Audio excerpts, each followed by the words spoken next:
لعبة ماينكرافت ليست مجرد لعبة عادية، بل هي ظاهرة عالمية اجتاحت الملايين حول العالم.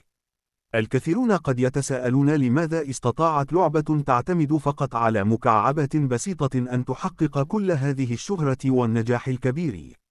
السر يكمن في عدة عوامل جعلتها مختلفة عن أي لعبة أخرى. أول سر هو البساطة. اللعبة تبدأ بعالم فارغ مليء بالمكعبات، ومع قليل من الخيال يمكن للاعب بناء أي شيء يرغب فيه. هذه البساطة تمنح اللاعبين حرية الإبداع وتجعل اللعبة ممتعة لكل الأعمار، من الأطفال إلى الكبار. السر الثاني هو الحرية المطلقة التي تقدمها اللعبة.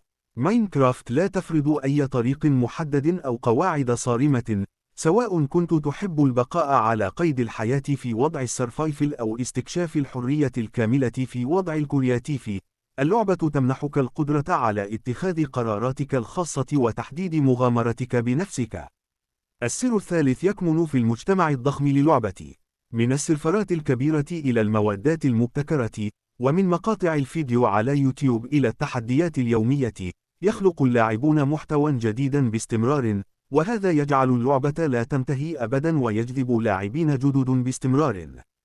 إضافة إلى ذلك، حافظت ماينكرافت على شعبيتها عبر التحديثات المستمرة التي تضيف مخلوقات جديدة وعناصر مبتكرة وعوالم إضافية، ممن يزيد من فضول اللاعبين لاستكشاف كل ما هو جديد في اللعبة. ماينكرافت أيضا تجاوزت حدود الألعاب التقليدية لتصبح جزءا من الثقافة الشعبية، من الكتب إلى الأفلام والألعاب التعليمية، وأصبحت أداة تعليمية وترفيهية في نفس الوقت، ممن ساعد على انتشارها بين الأجيال المختلفة. باختصار، شهرة ماينكرافت ليست مجرد حظ أو صدفة، بل هي نتيجة تجربة فريدة تجمع بين البساطة والحرية والإبداع والمجتمع الضخم، فهي تمنحك القدرة على أن تصبح مبتكرا ومستكشفا ومغامرا في عالم من المكعبات، وهذا هو السر الحقيقي وراء شعبيتها الخالدة.